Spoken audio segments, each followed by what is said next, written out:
The shuttle was small, and everyone at the docking ring could see it.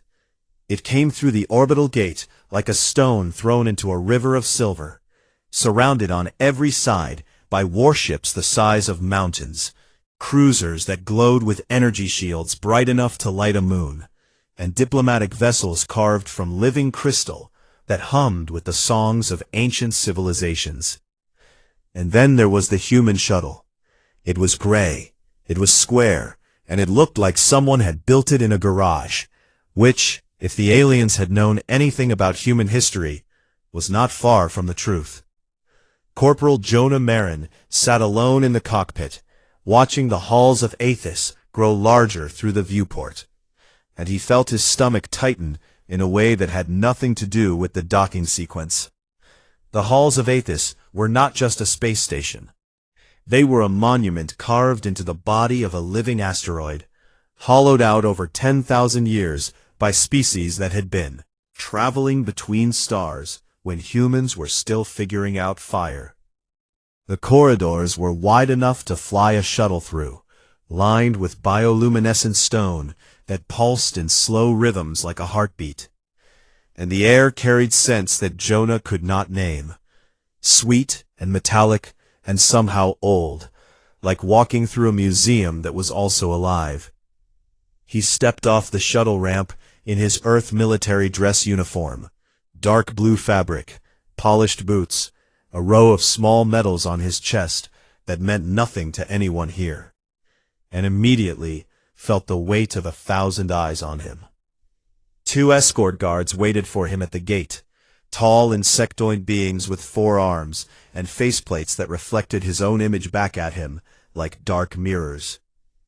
They said nothing as they led him through corridor after corridor, past delegations from species he had only read about in briefing files. The Vilisi, towering reptilian nobles, draped in robes that shimmered like oil on water. The Yamari, beings of living crystal, whose bodies rang with faint musical notes when they moved. The Thessians, pale and willowy creatures with 6 eyes that blinked in unsettling sequence. Every one of them looked at Jonah the same way. The way a professor might look at a child who had wandered into a lecture hall by accident. Not with hatred, not even with anger, just with a kind of tired, patient disbelief, as if the universe had made a small and somewhat embarrassing mistake, and everyone was too polite to say it out loud. Jonah kept walking, his slight limp clicking softly against the stone floor, and he told himself the same thing Director Tassin had told him before he left Earth. Just tell the truth, Jonah. That is all you have to do. The Grand Tribunal Chamber was the largest enclosed space Jonah had ever seen. It was shaped like a bowl, with hundreds of tiered galleries rising up into a ceiling so high it disappeared into soft blue light. And every gallery was filled with delegates, over 900 species, representing civilizations that spanned the galaxy. At the center of the chamber was a single platform, raised just enough to make whoever stood on it feel utterly and completely exposed. And across from it sat the tribunal bench, 7 judges from 7 of the oldest species in the concordance, their forms so different from one another that Jonah's mind struggled to process them all at once. He was led to the platform, and he stood there, gripping the thin railing in front of him, and waited. The murmuring in the galleries was constant, like the sound of wind through tall grass, and Jonah caught fragments of translated whispers through the small device in his ear. That is the human? So small. I thought they would send a general, or at least a scientist. What is that fabric it is wearing? Is that some kind of ceremonial armor? No, I believe it is just cloth. Soft laughter rippled through the galleries, and Jonah felt his face grow warm. But he kept his hand steady on the railing, and said nothing. Then the chamber fell silent, as a figure rose from the prosecution gallery, tall, magnificent, and terrifying in the way that only true aristocracy can be. Ambassador Drelith Vor of the Vielisi stood nearly 3 meters high, His scales a deep emerald that caught the light and threw it back in sharp green flashes. His eyes vertical slits of burning gold. His voice a deep resonant instrument that filled the chamber without effort. "Honored Tribunal," Drelith began, spreading his clawed hands in a gesture of formal address. "I stand before this court to present the motion of removal against the species designated as humanity, of the Sol system, admitted to the Galactic Concordance a mere 47 standard cycles ago." Letting the number sink in. 47 cycles, he repeated, his tone dripping with polite incredulity. When the youngest species before them had over 600 cycles of membership before being granted a voice in this chamber. He turned slowly, addressing the full breadth of the galleries. "Let us review the record. Humans are a Class 12 biological species, placing them among the most fragile organisms ever admitted to the Concordance. They possess no natural armor, no venom, no regenerative capability of note, no psionic ability whatsoever, and an average lifespan so short that most of our children would outlive their elders." Laughter again, not cruel, but easy and confident, the laughter of people who already knew how the story would end. Drelith continued, his voice smooth and practiced.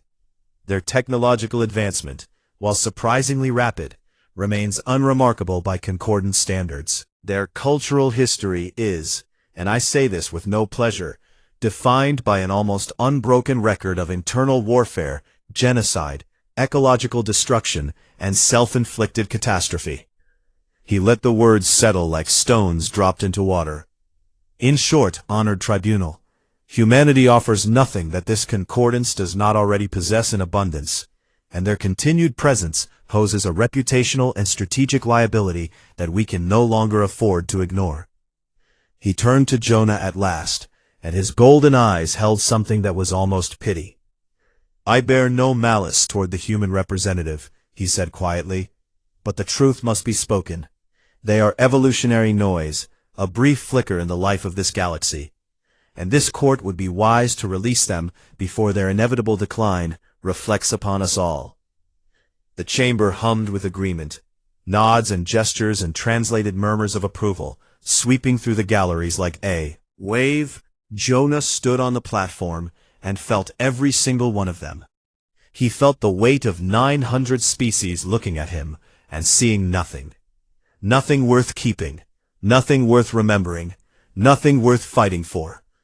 And somewhere deep in his chest, in the place where fear lives, right next to the thing that is stronger than fear, something shifted. The chief judge, an ancient being of woven light and slow movement, turned its attention toward Jonah. "The human representative may now respond," it said, its voice like the sound of wind chimes in a cathedral. "You are granted one session of testimony before this tribunal, uninterrupted, as is your right under concordance law. Use it as you see fit." Jonah released the railing. He took one step forward, and the chamber seemed to lean in, not with interest, but with the kind of attention people give to something small and fragile just before it breaks. He looked out across the galleries, at the crystal beings and the towering reptilians and the creatures of fire and shadow and living metal, and he spoke in a voice that was quiet, but did not shake. "My name is Jonah Marin.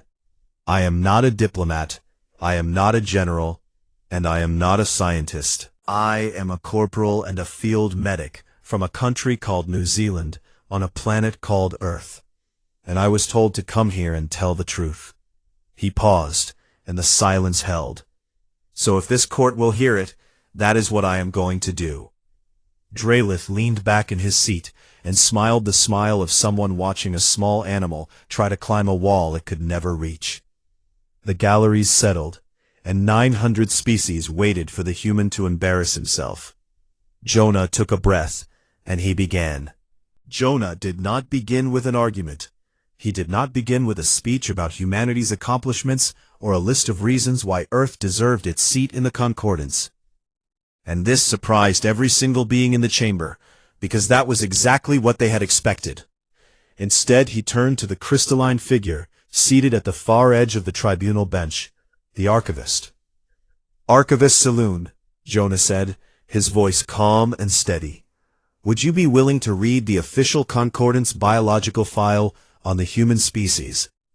Saloon was a Yimari, a being made of what looked like living quartz, her body catching the light and splitting it into soft rainbows that danced across the walls whenever she moved.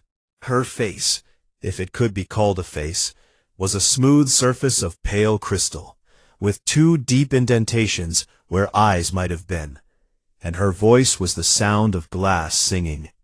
She looked at Jonah for a long moment, then inclined her head and opened the record. Species designation, human. Origin, Sol system, third planet. Biological classification, class 12. Carbon-based, oxygen-dependent. Average lifespan, 85 to 110 standard years. Natural armor, none. Venom or toxin capability, none. Regenerative capacity, minimal. Psionic ability, none detected. Physical threat index, low. Environmental adaptability, moderate. Notable biological features. None of strategic significance. She closed the file, and the chamber stirred with the soft, familiar sound of condescension, the rustling of beings who had heard exactly what they expected to hear. Jonah nodded slowly. "Thank you, Archivist. Everything you just read is accurate." A ripple of confusion passed through the galleries, because this was not how a defense was supposed to work. You were not supposed to agree with the evidence against you. "But," Jonah continued, and he took a single step forward on the platform, "that file is incomplete, and with the court's permission, I would like to fill in what it left out." The chief judge gestured for him to continue. Jonah rolled up the left sleeve of his uniform, and the gallery closest to him went silent first. Then the silence spread outward like a wave. His left forearm was not flesh. It was a prosthetic, simple by concordance standards, limb of lightweight alloy and synthetic muscle fiber, the kind of technology that most species in the room would have considered primitive. "I lost this arm 4 years ago," Jonah said, holding it up so the light caught the metal. "During a rescue operation on a moon called Verith 6, a steel beam came down and crushed it so badly that the medics had to remove it in the field with a cutting tool and no anesthesia." He paused and let the translators catch up, because several species had no word for what he had just described. "I finished the mission with one arm," he said simply, "and I am not special. Any human would have done the same." He let his sleeve fall and turned to face the full chamber. "Your file says we have no natural armor, and that is true. Our skin is soft, it tears easily, and it offers no protection against claws or energy weapons, or even the thorns of most alien plants." He let that sit for a moment. "But your file does not mention that when our skin is torn, it heals, and when it heals, the new tissue is tougher than what was there before. It is called scar tissue, and every human who has ever lived carries it somewhere on their body." He looked at Draelith. "Your file says we have minimal regenerative capacity, and compared to species that can regrow entire limbs, that is fair. But what your file does not say is that when a human breaks a bone, the bone knits itself back together, and the place where it broke becomes the strongest part of the entire bone." He turned to Saloon. "Archivist, can you confirm that?" Saloon paused, her crystalline fingers moving through data streams only she could see, and after a moment, she spoke in a voice that carried a new and unmistakable note of surprise. "Confirmed. Human oocyte regeneration does indeed produce a denser calcium matrix at fracture sites, resulting in localized structural reinforcement exceeding the original bone integrity by approximately 12 to 18%. The chamber was quiet now, not the quiet of boredom, but the quiet of something shifting. Jonah continued, "Humans are persistence predators. That is what we evolved as. We are not the fastest species on our own planet, not the strongest, not the most armored, but we can do something that almost no other creature on Earth can do. We can chase prey across entire continents for days without stopping, until the prey simply collapses from exhaustion and gives up. Not hours, days. We do not stop because our bodies are designed to keep going long past the point where any reasonable biology was shut down. We sweat to cool ourselves. We shift our metabolism to burn stored energy, and we keep moving forward on legs that were built to carry us across a world. A Thessian delegate in the third gallery leaned forward, 6 eyes blinking in rapid sequence, and whispered something to its neighbor that the translator picked up. That cannot be correct. No Class 12 organism should be capable of sustained pursuit beyond a few hours. Jonah heard it, and he almost smiled. We also produce a chemical called adrenaline, he said, and I am going to try to explain what it does, though I am not sure your translators will have the right words for it. He took a breath. When a human is in danger, when we are frightened or angry or desperate, our bodies release adrenaline into our blood, and for a short time, everything changes. Our pain receptors dull. Our muscles gain strength beyond their normal limits. Our reflexes sharpen, and our ability to process fear drops to almost nothing. He let that sink in. There are documented cases of human parents lifting ground vehicles, machines weighing over 1,000 kilograms, off of their trapped children, using nothing but their bare hands and the chemical their own body produced in a moment of crisis. Selone's crystal form flickered, the Yamari equivalent of a sharp intake of breath, and she began cross-referencing the claim before Jonah even asked her to. Confirmed, she said after a moment, her voice quieter than before. The phenomenon is documented in human medical literature as hysterical strength. It is consistent with acute adrenal response and has been observed in over 300 verified cases. The galleries were completely still now. Drelith's golden eyes had narrowed, and his clawed hands rested on the arms of his seat with a tension that had not been there before. Jonah looked out across the 900 species and spoke in the same quiet, steady voice he had used since the beginning. You classified us as fragile, and by your measurements, we are. We break easily, we bleed freely, and we die young. All of that is true. He paused, and when he spoke again, his voice carried something that no translator could fully capture. Something that was not volume or force, but weight. The weight of a species that had crawled out of the mud and clawed its way to the stars with nothing but stubbornness and a refusal to stay down. But you did not test what happens when we are broken. You did not measure what we do when our bones snap and our blood spills and every part of our body is screaming at us to stop. Because what we do, what we have always done, is get back up. He flexed his prosthetic hand, the mechanical fingers opening and closing with a soft whir. We get back up, and we keep going. Not because we are strong, but because giving up was never something our species learned how to do. The chamber held its breath. Somewhere in the upper galleries, a delegate who had been laughing 10 minutes ago slowly sat back in their seat and said nothing. Drelith stared at Jonah from across the chamber, and for the first time since the session began, the confident amusement in his golden eyes was gone, replaced by something harder, sharper, and far more cautious. He had come to this court expecting to remove a pest. He was beginning to realize he had underestimated what was standing on that platform. And Jonah Marin, who was not a diplomat, and not a general, and not a scientist, simply stood with his hands at his sides and waited. Not finished, and the truth had barely even started. The silence that had settled over the grand tribunal chamber was a living thing now, heavy and watchful, pressing against the walls like water rising in a sealed room. Drelith Vor was not the kind of being who stayed silent for long. He stood from his seat in the prosecution gallery, his emerald scales catching the light in sharp flashes, and his voice cut through the stillness with the precision of a blade. An impressive performance, he said, and his tone was careful now, measured in a way it had not been before. The human body is more durable than we assumed. I will concede that point. But resilience alone does not justify a seat in this concordance. He swept one clawed hand toward the galleries above. The HFY can survive in the vacuum of space without protection. The Thessians regenerate entire organs in a matter of days.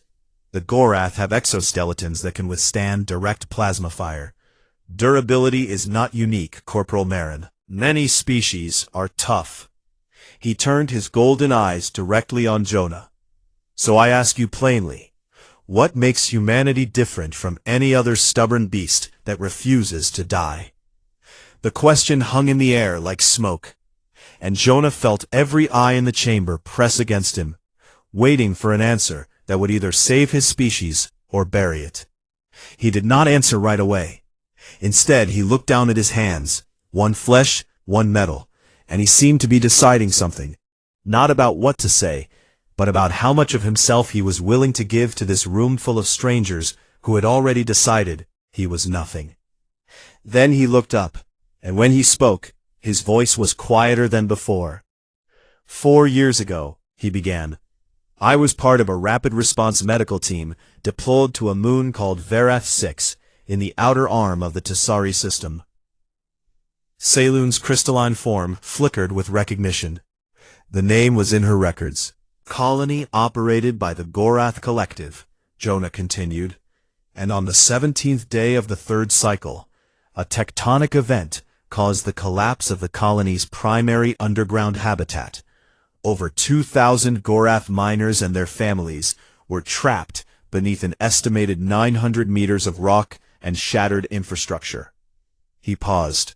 The Gorath Collective sent a distress signal to the Concordance Emergency Network, requesting immediate aid. Another pause, and this one was longer, and the chamber could feel the weight of what was coming. No one responded. The words landed like a hammer on glass. The Velissi said the operation was too dangerous and not strategically viable. The Thessians said the tectonic instability made intervention inadvisable. The Yamari said the cost-to-survival ratio did not justify resource allocation. 14 other species reviewed the signal and declined for reasons ranging from political inconvenience to simple indifference. Jonah looked around the chamber slowly. The Gorath Collective had 6 months earlier publicly voted against humanity's continued membership in the Concordance. They called us primitive, they called us unstable, and their ambassador at the time said that allowing humans into the Concordance was, and I quote, an insult to every species that earned its place through merit. A low murmur rippled through the galleries, and in the upper tier, a large armored figure shifted uncomfortably in its seat, the current Gorath delegate. Earth received the distress signal 14 hours after it was first broadcast, Jonah said, and within 6 hours of receiving it, a volunteer team of 32 humans was on a fast-burn shuttle headed for Verath 6. I was the field medic. He let that sit, and the chamber waited. Find the surface of the colony shattered. The ground had split open in 12 places, and the temperature underground was nearly 60 degrees above what a human body is designed to tolerate. Our equipment was not rated for Gorath atmospheric composition, so we had to improvise breathing filters from materials we stripped out of our own shuttle. We had no heavy excavation machinery because the shuttle could not carry it, so we used hand tools, cutting lasers, and when those failed, we used our hands. His voice did not waver, but something in it deepened, the sound of a man walking back into a memory he had never fully left. We dug for 14 days. The number moved through the chamber like a shockwave. 14 days in heat that gave 3 of our team permanent organ damage. 14 days breathing air that burned our lungs with every breath. 14 days sleeping in shifts of 2 hours, because anything longer meant someone underground might die while we rested. He held up his prosthetic arm. On the 9th day, a support beam collapsed on me and crushed my left forearm beyond repair. Our team surgeon removed it in the field with a plasma cutter and a local anesthetic that had mostly stopped working. I was back digging within 4 hours. The chamber was so silent that Jonah could hear the faint hum of the station's life support systems, a sound that was usually lost beneath the noise of 900 delegations. On the 11th day, he continued, and his voice softened in a way that made the chamber lean forward. We broke through to a sealed pocket in the lower habitat level, and we found survivors. 43 Gorath, mostly children and elderly, who had been trapped in complete darkness with no food and almost no water for 11 days. He stopped, and for a moment he was not in the tribunal chamber at all. He was back in that shattered tunnel, covered in dust and blood, staring into the dark. There was a girl, he said, a Gorath child, maybe 8 years old by their count. She was pinned under a beam that had fallen across her legs, and she had been lying there alone in the dark for 3 days, unable to move, unable to call for help, because her voice had given out. His jaw tightened and then relaxed. I crawled in beside her, and I held her. I talked to her, even though she could not understand a word I said. And she could not understand a word I said, because Gorath and English share no common linguistic structure whatsoever. But I talked anyway, because that is what humans do when someone is afraid. We talk, we hold on, and we do not let go. He paused again. It took our team 6 hours to cut through the beam and free her. During those 6 hours, she gripped my hand so hard that she broke 2 of my fingers. He held up his right hand, and if anyone in the front galleries had looked closely, they would have seen that the 3rd and 4th fingers were slightly crooked, healed, but not perfectly. I did not let go, Jonah said, and I need this court to understand that I am not telling you this because I think I am brave or because I want your admiration. I am telling you this because you asked me what makes humans different. He looked at Drelith, and the ambassador's golden eyes were fixed on him with an intensity that had replaced every trace of amusement. We did not go to Vareth 6 because the Gorath were our allies. They were not. They had publicly insulted us and voted to remove us from the very concordance that is debating our removal right now. He let that echo. We did not go because there was a strategic advantage. The mission cost Earth resources it could not afford. It damaged the health of every team member permanently, and it earned us nothing. No treaties, no trade agreements, no political favors. His voice was steady and clear. We went because 2,000 people were trapped underground, and they were going to die. And that was reason enough. That was the only reason we needed. The Gorath delegate in the upper gallery had gone completely still, its massive armored body rigid in its seat, and though its face was a hard exoskeleton that could show no expression, its 4 hands were gripping the railing in front of it so tightly that the metal had begun to bend. Jonah reached into his uniform pocket and produced a small data chip, which he placed on the railing of the platform. This contains a complete record of every humanitarian mission Earth has conducted since joining the Concordance. 4,200 operations, across 87 worlds. Species that never asked us to come, and in many cases never thanked us for coming. He looked at the tribunal bench. We pulled Thessian survivors from a deep space wreck when their own fleet said the rescue window had closed. We sent medical teams to Keth-Vorai colonies during a plague outbreak that no other species would go near because the contagion risk was too high. We rebuilt infrastructure on 3 Yamari research stations after a solar storm, using technology that your own engineers called primitive, but that worked when nothing else did. He stepped back from the railing. Ambassador Vor asked what makes us different from any other stubborn beast. And here is my answer. His voice was quiet, but it reached every corner of that enormous chamber. We do not help because it benefits us. We help because someone is alive and they need help, and for humans, that has always been enough. The silence that followed was not the silence of boredom or dismissal or polite waiting. It was the silence of 900 species reevaluating something they had been sure of 5 minutes ago. And in the upper gallery, unseen by most, but noticed by the archivist's saloon, the Gorath delegate slowly rose to its feet and stood in trembling, wordless stillness. Because the child that Jonah had held in the dark was his daughter. She was alive, and he had never known the name of the human who saved her until this moment. For a long moment after Jonah finished speaking, nothing moved in the grand tribunal chamber. Not the delegates in the galleries, not the judges on the bench, not even the faint bioluminescent light in the walls, which seemed to pulse slower, as if the living station itself was holding its breath. Then Drelith Vor stood. He moved slowly this time, and there was no smile on his face, no casual sweep of his clawed hand. His emerald scales had darkened, in the way that Valassi scales did when their owner was under stress, and his golden eyes burned with something that looked very much like desperation.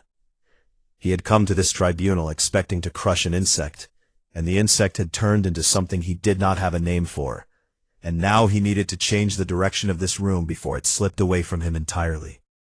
"The court has heard an emotional account," Drelith began, and his voice was controlled, deliberate, stripped of the easy arrogance it had. "Carried an hour ago, and I do not question the sincerity of the human representative. But sincerity is not the same as truth, and compassion in one hand does not erase what the other hand has done." He turned to the tribunal bench and raised one clawed finger. "With the court's permission, I would like to present the full historical record of the species that asks for your mercy today." The chief judge inclined its woven form in assent, and Drelith activated the chamber's central display, a massive holographic projection that filled the space above the platform like a second sky. And then the images began. They came fast, one after another, pulled from Earth's own archives that had been submitted as part of humanity's concordance application. And they were terrible. Cities burning under clouds of ash and fire, the ruins of a place called Dresden, flattened by bombs dropped not by aliens, but by other humans. Mass graves stretching across frozen fields, a place called Srebrenica, where thousands were murdered and buried by their own neighbors. A mushroom cloud rising over a city called Hiroshima, the first time a species had used atomic fire against itself, and the shadow of a human being burned permanently into a stone wall by the force of the blast. Children with hollow eyes standing behind wire fences in a place called Auschwitz, where humans had built factories, not for making things, but for destroying their own kind with mechanical efficiency. Soldiers standing in trenches filled with mud and poison gas, killing each other by the millions over lines drawn on a map that none of them had drawn. The images kept coming, and the chamber watched in growing horror, because many of these species had fought wars of their own, but none of them had done it like this, had turned destruction into an art form and practiced it on themselves with such relentless, systematic creativity. Let the display run for a full 2 minutes, and then he shut it off, and the silence that followed was heavy with revulsion. "This," he said, turning to face Jonah, "is what they truly are. Savages dressed in mercy. They speak of compassion, but their history is written in the blood of their own kind.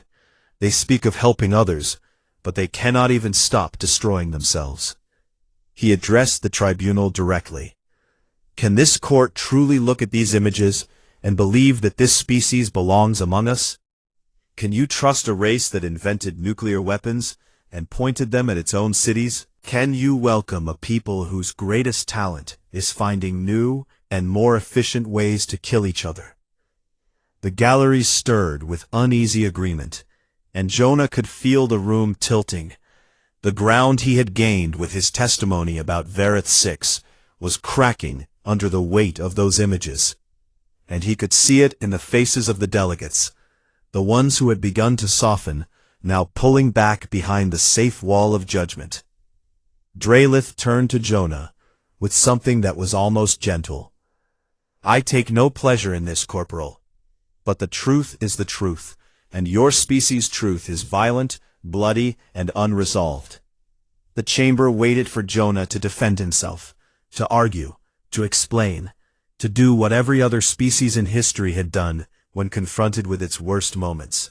Deny, deflect, minimize. Jonah did none of those things.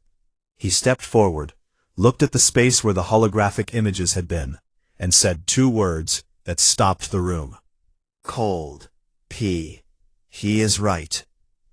The murmuring died instantly. P. Every image he showed you is real, Jonah said, his voice steady and clear. Every atrocity, every war, every act of cruelty, all of it happened, and none of it can be undone. He looked at Dralith. P.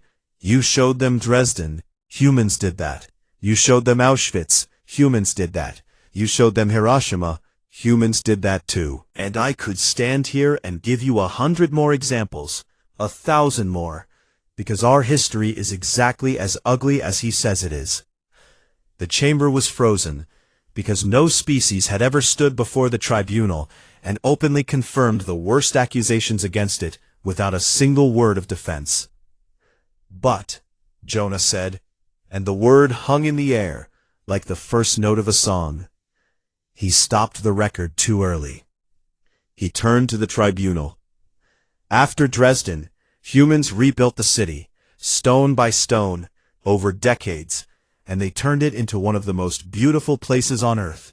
They did not forget what happened there. They built memorials so that no one would ever forget. His voice grew stronger, not louder, but deeper, carrying more. After Auschwitz, humans created an international tribunal, the first of its kind in our history.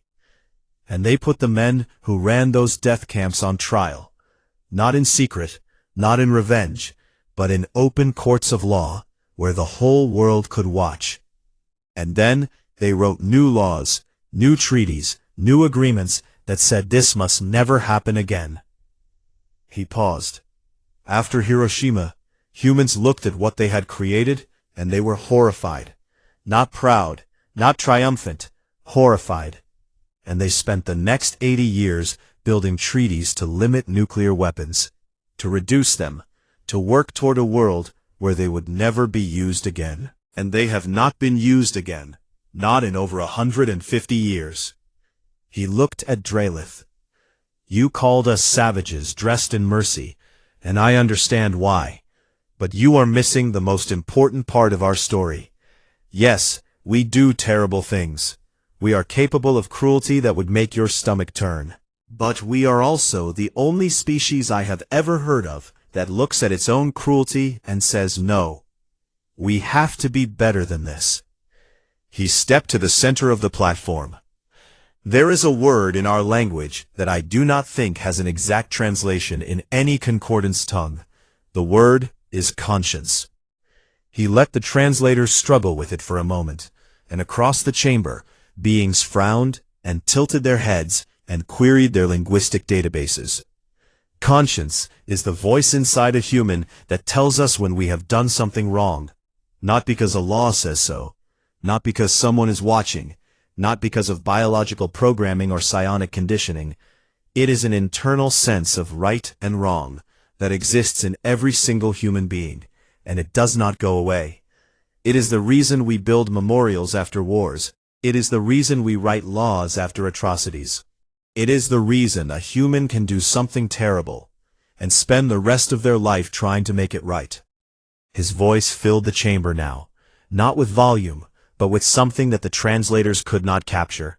Conviction, the raw and unpolished conviction of a man who believed what he was saying, with every broken and rebuilt part of himself.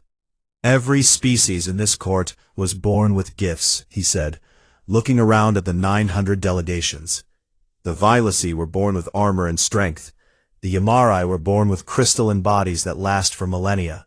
The Thessians were born with 6 eyes, and the ability to heal from wounds that would kill most other beings. You were designed by evolution to survive, and you have survived. Beautifully, magnificently. He paused. Humans were not designed to survive.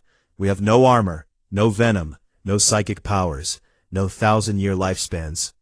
Everything good about us, every act of kindness, every law that protects the weak, every treaty that prevents war, every memorial that says never again, we built all of it ourselves, out of nothing, in the dark, on a small planet at the edge of the galaxy, while the universe tried to kill us at every turn.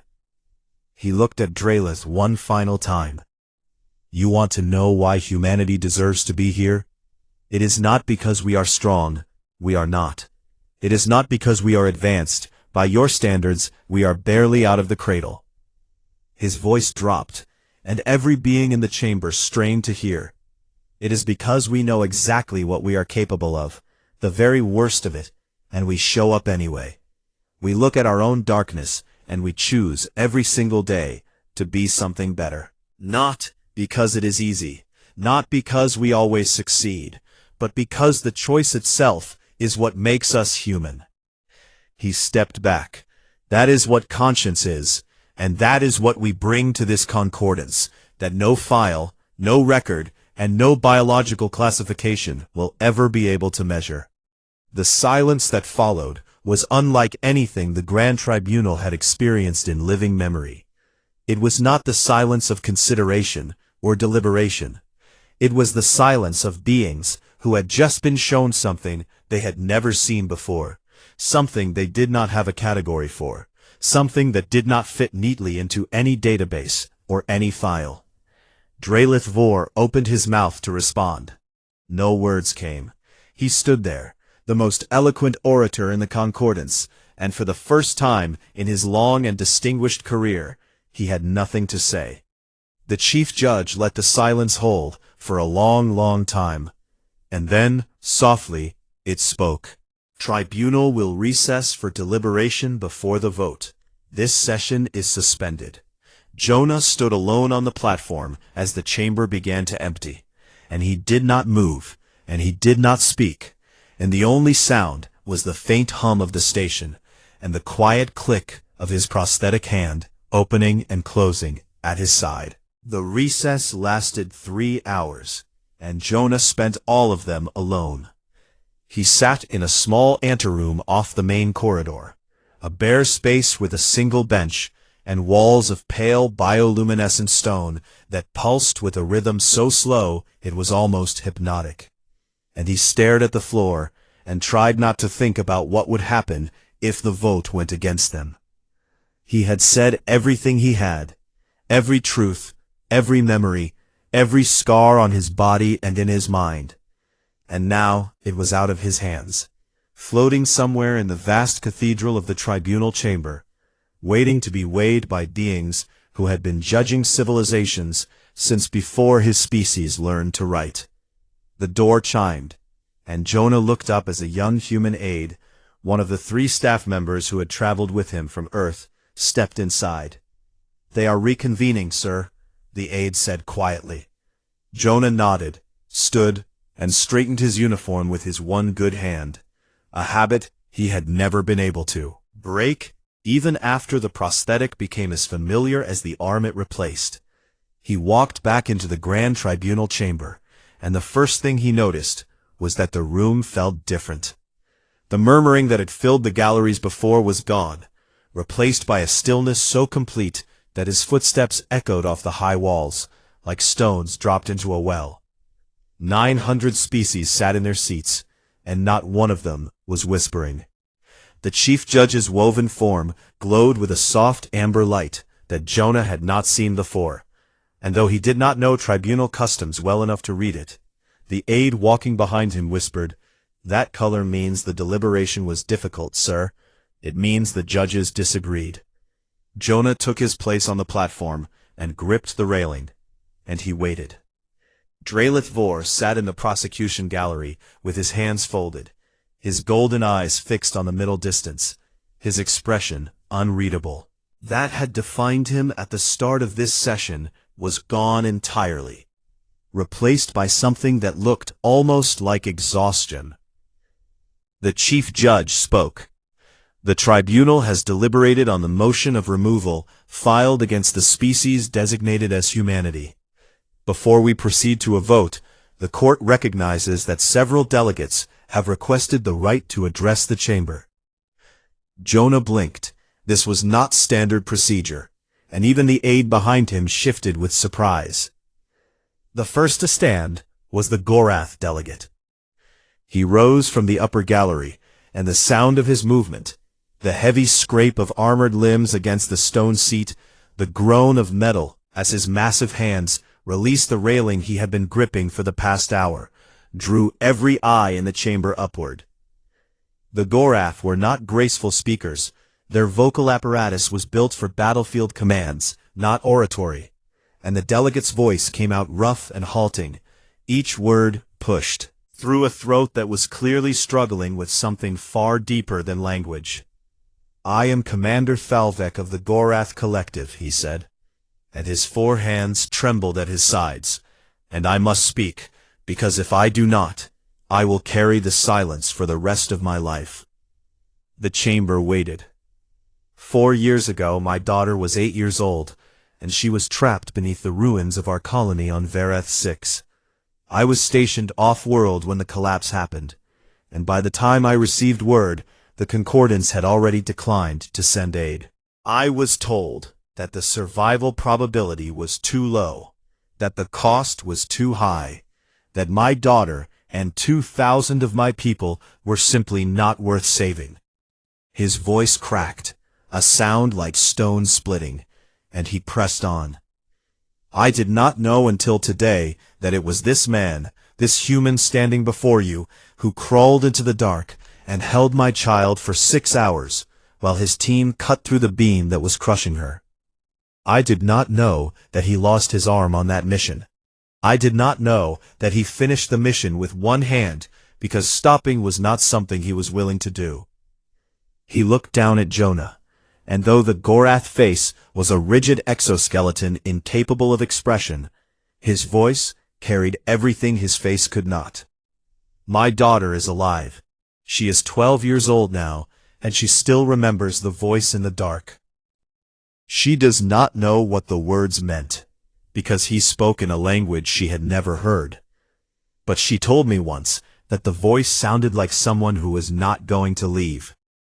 He paused, and when he continued, his voice was barely above a whisper that the chamber's acoustics somehow carried to every seat. "I voted against humanity's admission. I called them primitive, and I called their presence an insult. I was wrong, and I will carry the shame of that for as long as I live." He turned to face the full chamber. "If this court removes humanity, it will not be justice. It will be the greatest mistake the Concordance has ever made." He sat down, and the impact of his words rippled through the galleries like a tremor through deep water. Then a second delegate stood, a Thessian scientist from the 7th gallery, willowy and pale, her 6 eyes glistening with moisture. "3 years ago, my research vessel suffered a catastrophic drive failure in unaligned space. My crew of 16 sent a distress signal, but we were beyond the range of any Concordance patrol. A human patrol ship picked up our signal and diverted from its scheduled route to reach us. They arrived with a crew of 9 and a ship that was barely holding together, and they spent 12 hours in hard vacuum repairing our drive while their own life support systems were failing." She paused. "They refused to leave until every member of my crew was safe, and when I asked their captain why he had risked his crew for strangers, he looked at me as if the question made no sense, and said, 'Because you needed help.'" A third delegate stood, a Kethvori elder, a being of hardened chitin and deep-set black eyes, who spoke in a voice like gravel. "During the Silicate Plague, no species would come near our colonies. The contagion risk was classified as extreme, and the Concordance Medical Council recommended quarantine and observation only. Earth sent 4 medical teams, and 11 of those humans contracted the plague, and 3 of them died." He paused. "They knew the risk before they came, and they came anyway." One by one, delegates rose. Not all of them, not even most of them, but enough. A dozen voices from a dozen species, each one carrying a story about a time when humans had shown up where no one else would, had risked what no one else would risk, had stayed when every rational calculation said to leave. And with each story, the weight in the chamber shifted. Not like a scale tipping, but like a tide turning, slow and deep and impossible to reverse. When the last delegate sat down, the chief judge let the silence hold for a long moment, and then it spoke. The tribunal will now vote on the motion of removal. All delegates in favor of removing humanity from the Galactic Concordance will signal affirmative. All delegates opposed will signal negative. The voting took less than 30 seconds. The result was unanimous. Humanity stayed. The chamber erupted, not in cheering, because that was not the way of the Concordance, but in a deep, resonant hum that rose from every gallery at once, a sound that Jonah's translator could not parse, because it was not a word or a phrase, but a vibration, a collective exhalation, the sound of 900 civilizations acknowledging something they had not expected to feel. Jonah stood on the platform and let the sound wash over him, and he did not cheer either, because the truth was that he was very tired, and his hand was shaking, and the place where his left arm used to be ached the way it always did when his body remembered what it had lost. The chamber began to empty slowly, delegates filing out through the grand corridors in groups and pairs, and Jonah stood where he was until the platform was quiet and the galleries were empty, nearly bare. He turned to leave, and Drelith Vor was standing in the corridor. The Vilisi ambassador towered over him, nearly twice his height, scaled and powerful and ancient in a way that Jonah could feel in his bones. And for a long moment, neither of them spoke. Then Drelith did something that Jonah did not expect.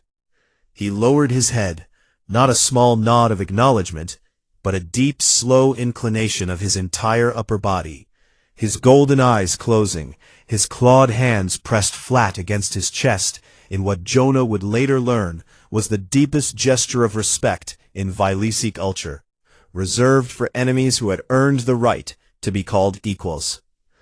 "I did not understand," Drelith said, and his voice was quiet and stripped of every layer of performance and politics, leaving only the raw sound of someone confronting the limits of their own certainty.